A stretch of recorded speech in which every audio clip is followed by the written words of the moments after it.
समाचार अब तक, सत्य का साहस। नागपूरचे आराध्य दैवत असलेले व प्राचीन स्वयंभू श्री गणेश मंदिर टेकडी येथे दरवर्षी पौषातील तिळी चतुर्थी निमित्त फार मोठ्या प्रमाणावर भाविक दर्शनाला येत असल्यामुळे यात्रेचे स्वरूप प्राप्त होते। तिळी चतुर्थी सोमवार दिनांक 29 जानेवारी 2024 या दिवशी येत आहे। संस्थेतर्फे विशेष आकर्षक रोषणाई करण्यात आली असून श्रींना आकर्षक फुलांची सजावट करण्यात आली आहे। तसेच भक्तांकरिता 900 किलो रेवडीचा प्रसाद वितरित करण्यात येणार आहे। अशा वेळी कोणतीही दुर्घटना होऊ नये व भाविकांना श्रीचे दर्शन घेणे सुलभ व्हावे म्हणून देवस्थानातर्फे सर्व सेवा व व्यवस्था निशुल्क पुरविण्याचा प्रयत्न असतो। या प्रसंगी वाहतूक पोलीस विभाग, सीताबर्डी पोलीस स्टेशन, विशेष शाखा पोलीस यांचा पुरेसा बंदोबस्त व सहकार्य असणार आहे। याचबरोबर नागपूर महानगरपालिका, विद्युत विभाग, वैद्यकीय पथक, अग्निशामक दल, रक्षा विभाग, मॉडेल हायस्कूल शाळा याचेही भरपूर सहकार्य असणार आहे। देवस्थानातर्फे करण्यात आलेल्या व्यवस्थेची माहिती यावी व यात्रेच्या प्रसंगी कोणत्याही प्रकारची दुर्घटना होऊ नये, प्रत्येक भागात समन्वय राहावा अशी माहिती गणेश मंदिर टेकडीचे सचिव श्रीराम बापूराव कुलकर्णी यांनी पत्र परिषदेत दिली आहे। तिळी चतुर्थी ही 29 जानेवारीला होणार असून त्या दिवशी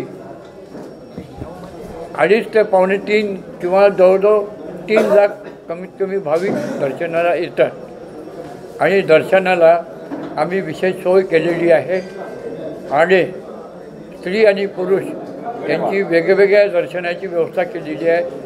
VIP देखील व्यवस्था केली आहे व व्यवस्था ह्या प्रकारे केली आहे की कमीत कमी वेळात जास्तीत जास्त लोक दर्शन करतील।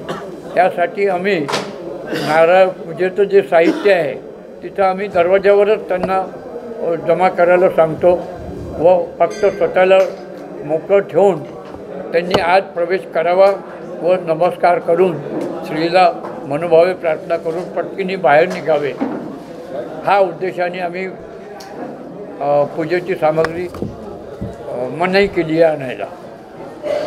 आणि आपणही याला हायलाईट करावे की भक्तांनी पूजेची सामग्री त्या दिवशी आणू नये शक्यतोवर व श्रींचे दर्शन करून मोकळ्या मनाने पटकनी बाहेर पडावे। सुरक्षिततेच्या दृष्टीतून आम्ही CCTV कॅमेरे वगैरे लावलेले आहेत, पोलीसही आहेत, सिक्युरिटी फोर्सही राहणार आहे। ह्या सर्व दृष्टीने कुणाचे काही चोऱ्या माऱ्या होऊ नये, दुर्घटना होऊ नये याची व्यवस्था आम्ही करतो आहे व जिकडे तिकडे सिक्युरिटी कॅमेरे लागलेले। पार्किंगची व्यवस्था पार्किंग मंदिराच्या आवारात होऊ शकत नसते, जागा नाही, त्यामुळे राजस्थानी महिला मंडळाकडे मोकळ्या जागेत आम्ही पार्किंगची व्यवस्था म्हटलं तर ठेवली आहे, वॉलिंटर ठेवलेली आहे। समाचार अब तक साठी रिंकू पानतावणे, नागपूर।